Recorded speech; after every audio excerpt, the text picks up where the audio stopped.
The smell hits you first, not the perfumed oils they've desperately sprayed across the floor, not the burning incense choking the air from silver snares in every corner, not even the musty sweat of velvet and fear that clings to these stone walls. No, it's rot, sweet, thick, crawling up your nostrils like something alive. The kind of stench that coats the back of your throat that you can taste. Rotten flesh flowing under silk and bandages dripping through layer after layer of linen. They're changed 3 times a day, but it's never enough. It's never enough.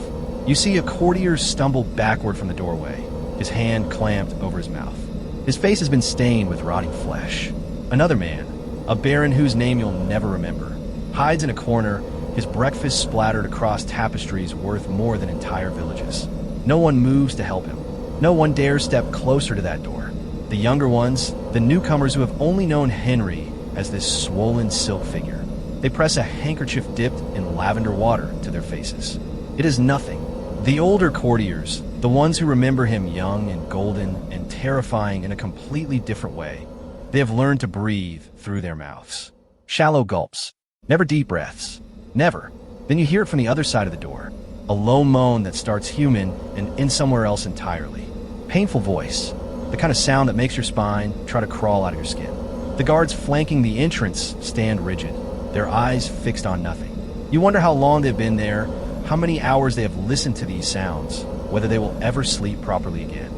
A doctor appears, moving too quickly, and you catch a glimpse as the door swings open. Just a glimpse, but it is enough.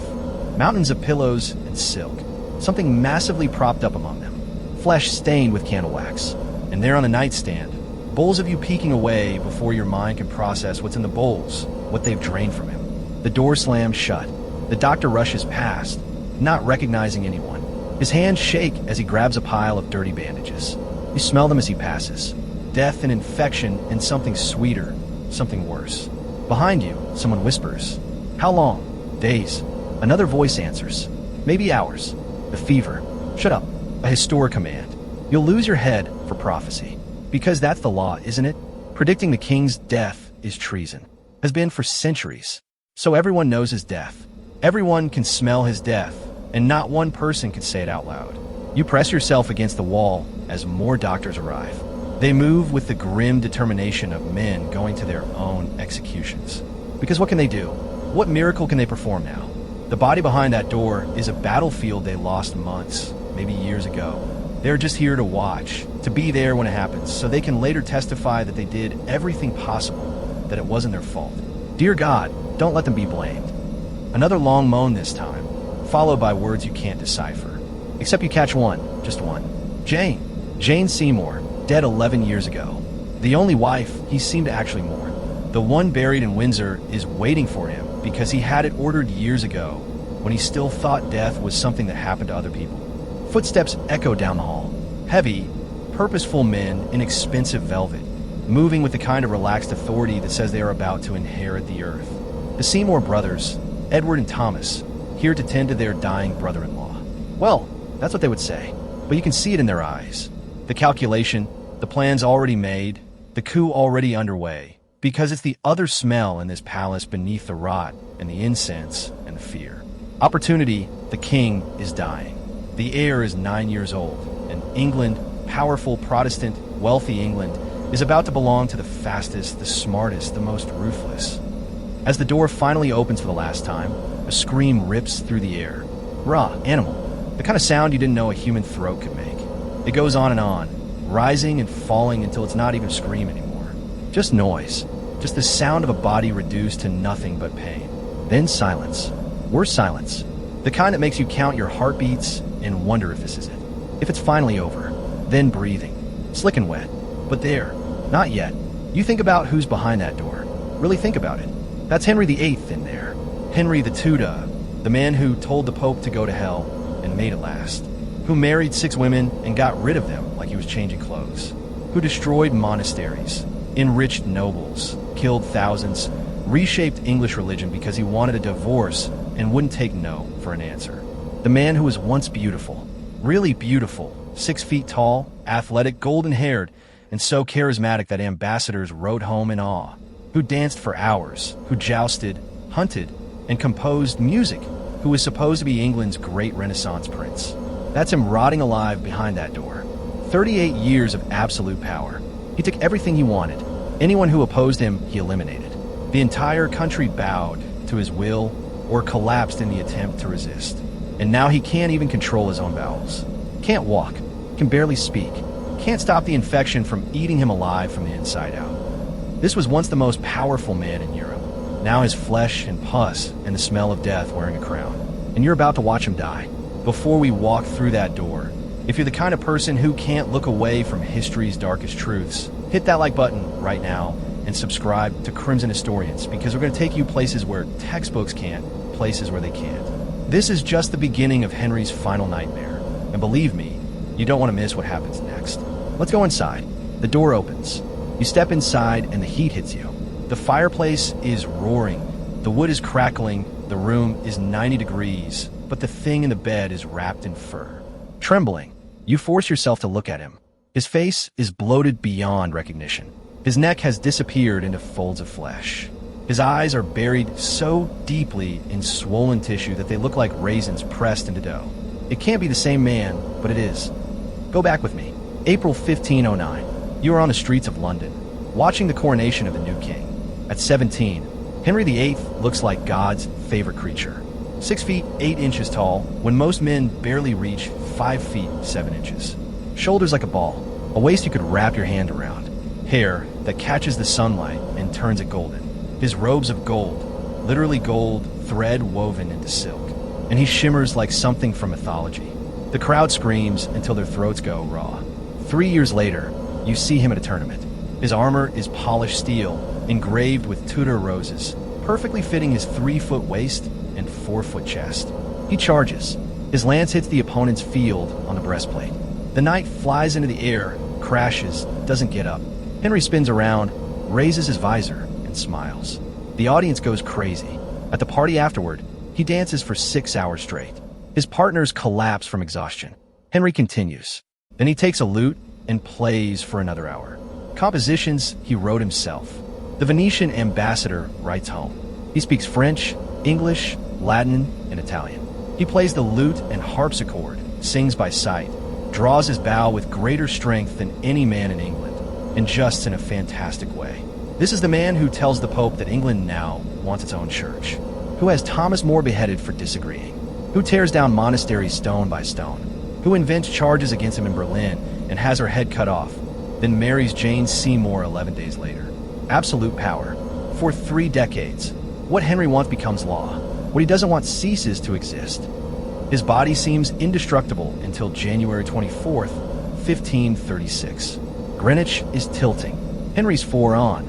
4 is now competing in a tournament. He charges down the ranks. The lance is leveled. Something goes wrong. The opposing lance misses. Henry flies. 180 kilograms man in armor hits frozen ground with a blow you can feel from 15 meters away. Then his horse comes down on top of him. 1.5 tons of panicked animal. For 2 hours they think he's dead. He wakes up, but something is broken. The headaches start within a few weeks. Blinding pain that makes him scream in dark rooms for days.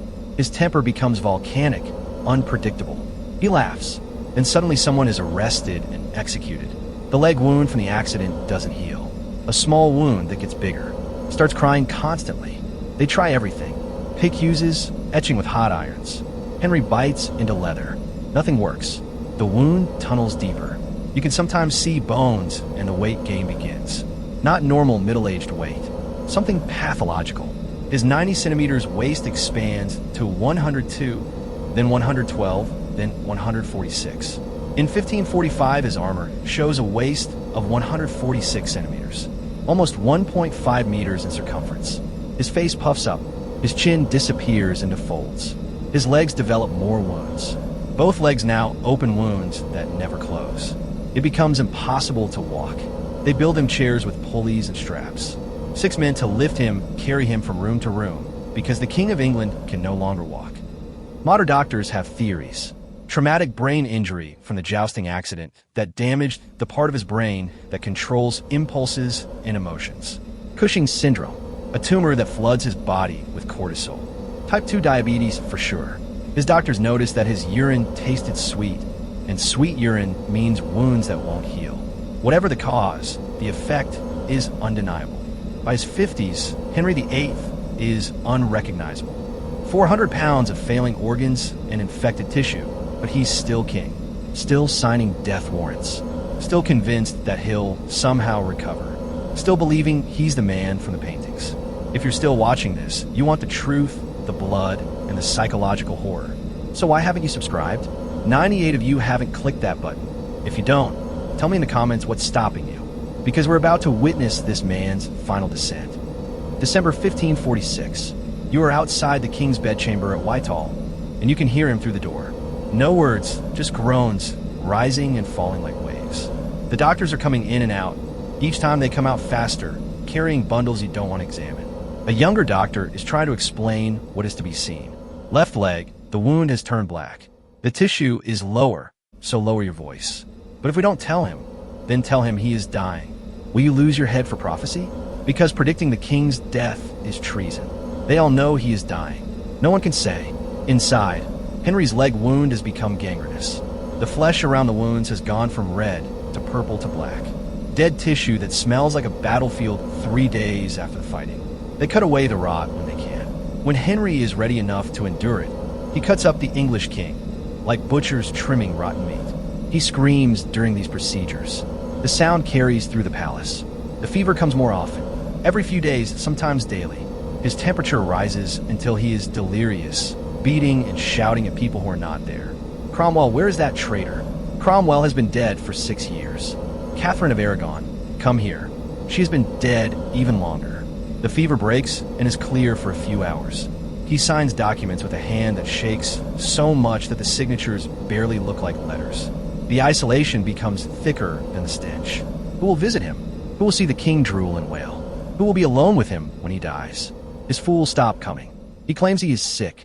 Everyone knows his is lying. No one blames him. Even Catherine P., his 6th wife, makes a mistake. In early December, they discuss theology. She disagrees with him on a minor point. He hears about heresy. Within hours, there is a warrant for her arrest. She finds out, goes to his chamber that night, falls to her knees, cries, and says she only hoped to learn from his wisdom. Henry pats her on the head. Is that true, darling? Then we are friends again.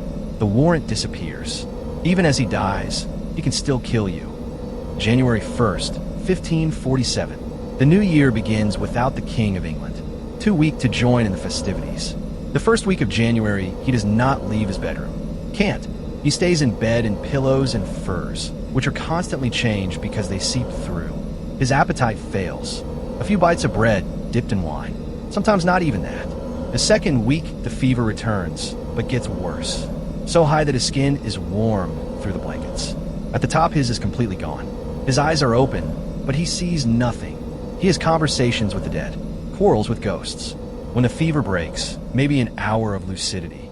He uses it to work. The Duke of Norfolk is in the Tower, scheduled for execution on January 28th. Norfolk's family begs for mercy. Henry doesn't answer. The old man will die because Henry says so. By the 3rd week, he loses the ability to speak clearly. His tongues are too thick. The words come out slurred, garbled. The doctors whisper in the corners. How long? Days. Maybe a week. Outside the hospital, Edward Seymour is everywhere, holding meetings and building alliances. Because when Henry dies, the 9-year-old Edward becomes king, and whoever controls the boy controls England. It's a slow-motion coup, happening while Henry is technically still alive. The palace is a snake pit of whispered conversations and midnight meetings. And in the middle, in the overheated room, Henry disappears in and out.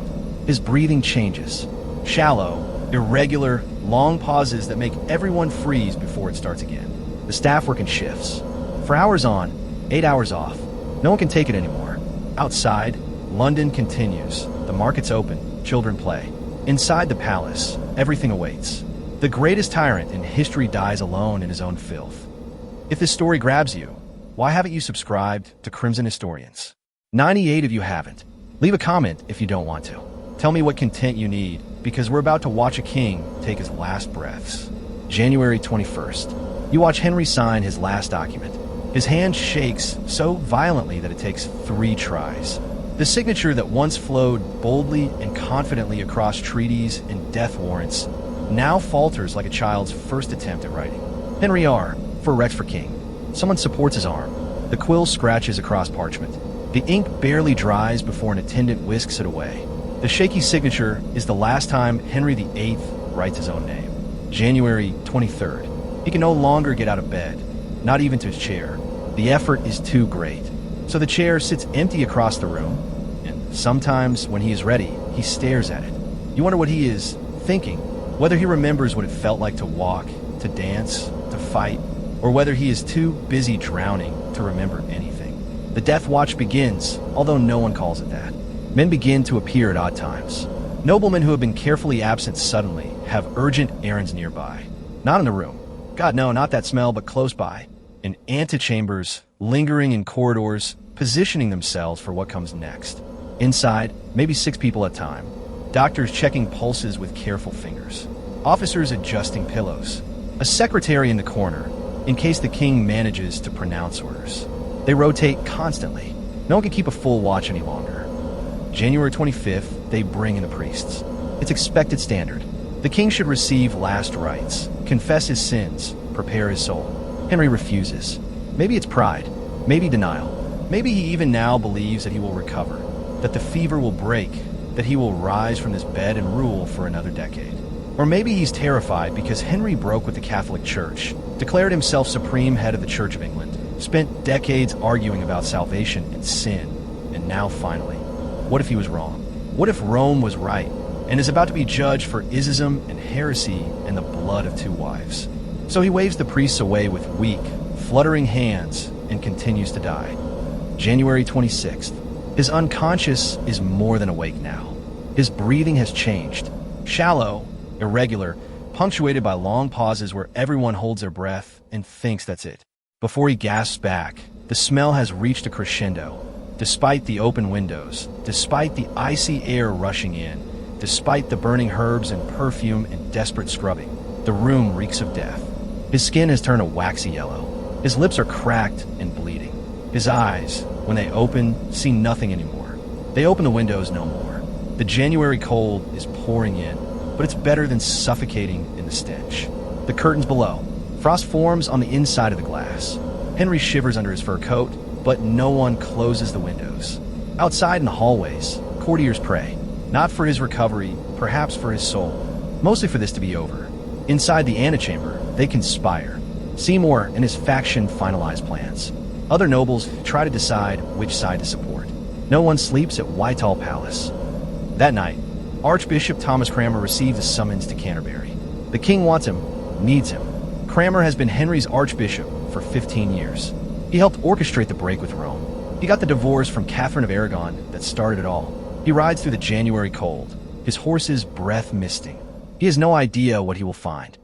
The evening of January 27th, Cranmer reaches Whitehall after dark. They lead him through corridors that grow quieter as he approaches the royal apartments. Past courtiers who will not meet his eyes. Past guards standing stiffly at the door. The smell hits him before he crosses the threshold. Inside the rooms, they are muted despite the roaring fire. Candles flicker in the draft. The massive bed dominates everything. Cranmer stops. He is not a king. He is barely a man. The face is bloated beyond recognition. The body, you can't tell where it ends. And the bedclothes begin. The breathing sounds wet, mournful like drowning on dry land. Cranmer approaches, kneeling beside the bed. Your Majesty, no answer. Henry's eyes are closed, his face limp. Cranmer stays, praying, waiting. Outside, the vultures gather. Seymour and his allies. Other nobles calculate which faction to support.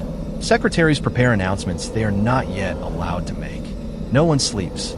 The hours creep by. 10 p.m. on January 27th. Henry's eyes open to a heartbeat. There is something there, a glimmer of consciousness. He tries to speak. His lips move. Nothing comes out but a wet rasp. Cranmer leans closer. Your Majesty. The lips move again, trying to form words. What words? No one will ever know. Confession, regret, defiance, or just confusion. A dying brain firing off random signals. Eyes closing again. Midnight, January 28th, 1547. The new day dawns. Henry VIII is still impossibly alive. But something has changed. You can feel in the room. The quality of silence. Everyone's movements have slowed. They have become cautious, almost reverent. That's it. Everyone knows it. Cranmer speaks softly. Your Majesty, if you can hear me, are you at peace with God? Do you trust in the grace of Christ? Henry's hand moves slightly, a twitch in the fingers, but Cranmer feels it, reaches out, and Henry's fingers close around his. Not strong, not the grip of the man who once crushed opponents in jousting. Just a faint touch, but it's there. Cranmer takes it as a sign. He has given a sign. He whispers. He trusts in the grace of God. Maybe it's true. Maybe wishful thinking. Maybe just the animalistic response of the dying body to touch. These are the last seconds of communication from Henry VII. His fingers relax. 1 a.m. the death rattle begins. If you've never heard it, count yourself lucky. It's the sound of fluid-filled lungs trying to draw air through. Fluid, a wet, rattling, horrible sound that goes on and on. Cranmer continues to pray, his voice steady, mechanical, because what else is there to do? The servants stand frozen. This is history. This is the moment they will tell their grandchildren about. The rattle fills the room, competing with the crackle of the fire, the whisper of the wind through open windows. 1:30 nachts. Someone begins to cry, quietly. You can't tell who. Perhaps someone who remembers the young king, the handsome prince who once danced all night. 2 Uhr nachts. The breathing changes one last time. Slower, longer pauses between each rattling breath. Cranmer's prayer becomes rhythm. Our Father, who art in heaven, pause. Hallowed be thy name. Pause. Thy kingdom come. The pauses grow longer. 5 seconds. 10, 15. Everyone stops pretending to be doing anything else. They watch the bed, watching for movement.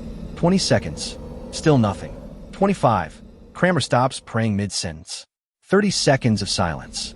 A doctor steps forward, places fingers gently against Henry's neck, and looks for a pulse. Waits, checks again, looks up at the others, nods once. King Henry VIII is dead. No dramatic closing words. No lightning or earthquake or cosmic significance. Just a corpse stopping. The absence of breath where breath used to be.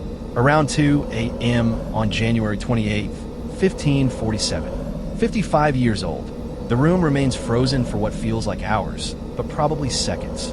Then someone whispers, the king is dead. And everything that comes after begins. But right now, in this moment, there's just a corpse. 400 pounds of flesh cooling in silk sheets. And the overwhelming, inescapable smell of decay. You watched a king die. You've spent those minutes with us in that death chamber. Smelled what they smelled. Saw what they saw. If you felt anything, revulsion, fascination, maybe even pity for the monster, then hit the subscribe button to Crimson Historians right now. And if you didn't, I need to know what would make you subscribe. Comment below, because we're not done. There's still the aftermath. The final horror that happens when a tyrant's body betrays him, even in death. The body lies in state for hours. No one touches it. Think about it. The King of England, dead in his bed, and no one moves him. No one closes their eyes, or straightens their limbs, or performs any of the immediate death rituals one would expect, because no one wants to be the first to touch a dead king. What if someone accuses you of murder later? What if his death becomes a political weapon and you were alone with the body? So they leave him. Meanwhile, Edward Seymour instantly, within minutes, takes control, sends messages, gathers allies, and essentially stages a coup in the hours before anyone publicly knows the king is dead. The announcement doesn't come until 10 a.m., 8 hours after the death. 8 hours of frantic political maneuvering while Henry's body cools in those silk sheets. By the time they announce it, Seymour has already won. He's secured the boy. King Edward shuts down the council and places his men in all the key roles. The transition is over before most people even know there was a transition. But now they have a problem. The body, 180 kilograms, is hard enough to move. But 180 kilograms of rotting flesh, swollen with fluid, filled with infection that has been simmering for years. The undertakers arrive, staring at what they must prepare for burial. Where do you even begin? They work for hours, draining fluids and packing cavities with spices and herbs. Anything to slow the decay, to mask the smell that will only get worse now that it is dead. The coffin they are preparing is massive. Lead-lined, it must be. They cover the interior with more spices, more herbs, layers of wax-soaked fabric. Because death does not mean the decay stops. If anything, it accelerates. The journey to Windsor takes days. Slow procession. Careful. The coffin is transported with extreme caution because everyone is afraid of what might happen if it breaks open. They stop overnight at Sion Abbey, and this is where the story gets strange. There is a story, perhaps legend, perhaps truth, that the coffin leaked or burst, that fluids had seeped onto the floor in the morning, that dogs were found licking the remains. Historians still argue about whether it is true. It may be propaganda from Henry's enemies, divine judgment on a tyrant, God's last word about a man who destroyed his church. But the fact that people believed it, the fact that the story spread and stuck, it says everything about how Henry was seen in the end, not as a glorious king, but as a monster whose body was so corrupt that even death could not contain it. He is buried at Windsor Castle, St. George's Chapel, in the vault with Jane Seymour, the third wife, the one who gave him Edward, the one who died while carrying it out. No great tomb is ever built. Henry planned one, commissioned it. It was to be the most spectacular monument in England. It never happened. His daughter Elizabeth doesn't finish it when she finally takes the throne. So Henry VIII, the king who wanted monuments, who wanted eternal glory, who rewrote the religion of England to serve his ego, gets a simple floor slab with a marble inscription. Nothing spectacular. You can visit it today. Tourists walk over it without noticing. Let's count the cost. 2 wives were beheaded in Berlin and Catherine Howard, both accused of adultery that were probably fabricated.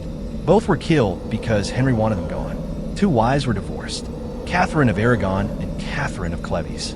Catherine died broken and exiled and survived by being smart enough to give Henry what he wanted. 1 wife died in childbirth, Jane Seymour, who gave him his precious son. 1 wife survived, Catherine P., who outlived him by 18 months. But the wives are just the famous names. 70,000 executions, maybe more. It is difficult to count because the records were not perfect and the mass executions during the rebellion numbered in the thousands. Thomas Cromwell, his most capable minister, the man who made the break with Rome work, was beheaded. Thomas More, scholar and saint, Henry's friend, beheaded for refusing to accept Henry as head of the church. John Fisher, cardinal and bishop, beheaded. The list goes on and on. Nobles, commoners, priests, scholars, anyone who crossed him, anyone who became inconvenient. And what did it buy? He changed England forever. The Church of England still exists. The break with Rome fundamentally changed English identity, politics, and religion. It is real. It is permanent. But his children, Edward V's 6th, the precious heir, died sick at 15 all his life. Tuberculosis is probably something the strong King Henry never dreamed of. Mary I of Spain became queen and tried to make England Catholic again. Nicknamed Bloody Mary for burning Protestants, died childless and hated after 5 years. Elizabeth I of Berlin, the daughter he barely acknowledged, finally stabilized things. Became one of England's greatest monarchs. Reigned for 45 years and died loved. The irony is that the daughter from a marriage that started it all, the marriage that broke England from Rome, was the successful one. What killed him? Modern doctors still debate it. The jousting accident in 1536 probably caused traumatic brain injury, damage to the frontal lobe, which explains the personality change, the sudden tantrums, the lack of impulse control. Cushing's syndrome, which includes a pituitary tumor flooding his body with cortisol, explains the rapid weight gain. The moon face, the wounds that wouldn't heal, the mood swings, type 2 diabetes, almost certainly. His doctors noted the sweet taste of his urine. That means skyrocketing blood sugar, infections that never go away, tissue breakdown, leg ulcers suggestive of chronic venous insufficiency, poor circulation, blood pooling in his legs causing tissue death. Some historians argue for syphilis, although the evidence is debatable. It was probably all of it. Multiple conditions that worsened, each one exacerbating the others. His body a cascade of failures. Each one triggered the next until the whole system collapsed. But here's what's certain. He died alone. Feared, unloved, powerful to the end. But power didn't save him. Didn't ease the pain. Didn't make people want to be around him. Didn't give him peace or comfort or anything resembling dignity. Absolute power for 38 years. And it bought him a death in his own filth. Surrounded by people waiting for him to stop breathing so they could start squabbling over the remains. That's the price of tyranny. Og vi stadig besatte af ham 478 år senere. Stadig skriver vi bøger, laver dokumentarer, analyserer, hvad der gik galt. Fordi Henrik VIII den advarsel skrevet i kød og blod. Om hvad der sker, når en person har for meget magt i for lang tid. Om hvad der sker, når ingen kan sige nej. Om hvad der sker, når man kan dræbe enhver, der er uenig. Og til sidst er man omgivet af mennesker, der kun fortæller dig, hvad du vil høre om, hvad der sker, når din krop bliver lige så korrupt som din magt. Han ville huskes for evigt. Ville have monumenter, ære og sit navn i alle historiebøger. Han fik sit ønske opfyldt, bare ikke som han forestillede sig. Vi husker ham, men ikke som den gyldne prins eller renaissancekongen. Vi husker monsteret, tyranten, mænd, der rådnede levende op. Vi husker lugten. Vi har lige tilbragt 16 minutter i selskab med et monster og en mand og set ham falde fra gylden prins til rådnede lig.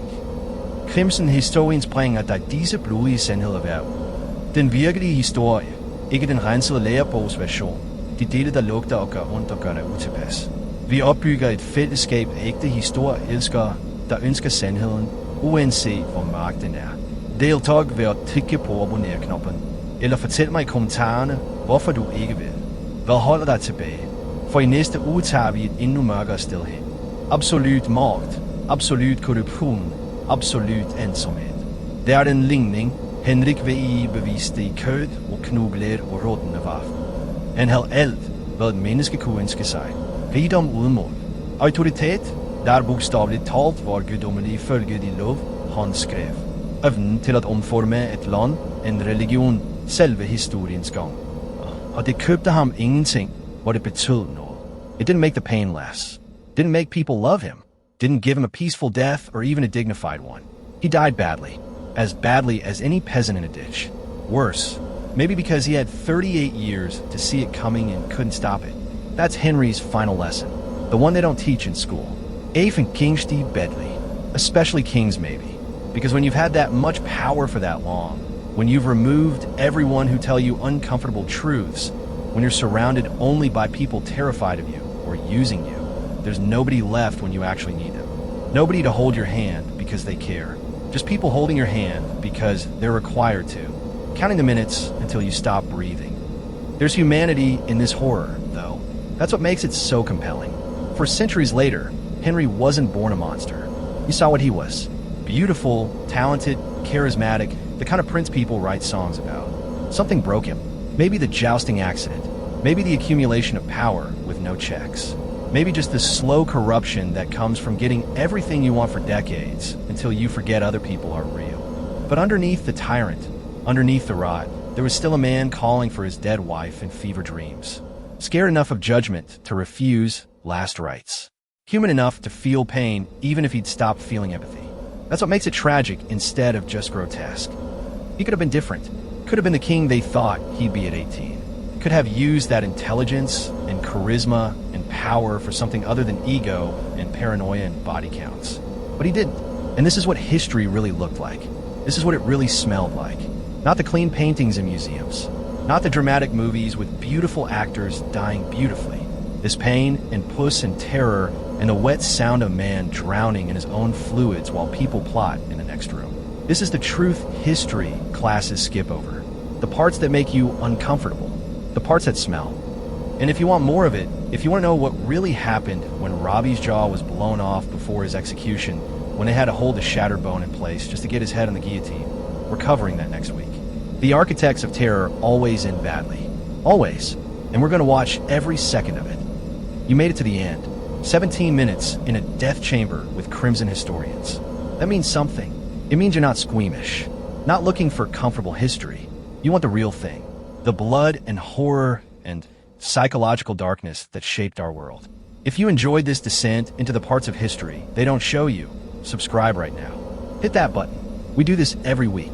Different deaths, different tyrants, same commitment to showing you what really happened, no matter how dark it gets. And if you didn't subscribe, I actually want to hear your reason in the comments. Seriously, is it the content, the delivery, the length, the darkness? Tell me, because we're here for you. For the real history seekers who aren't afraid of blood and puss and truth, who understand that sanitized history is a lie and the real story is always darker and stranger and more human than what they taught at school. I'll see you in the next one if you dare.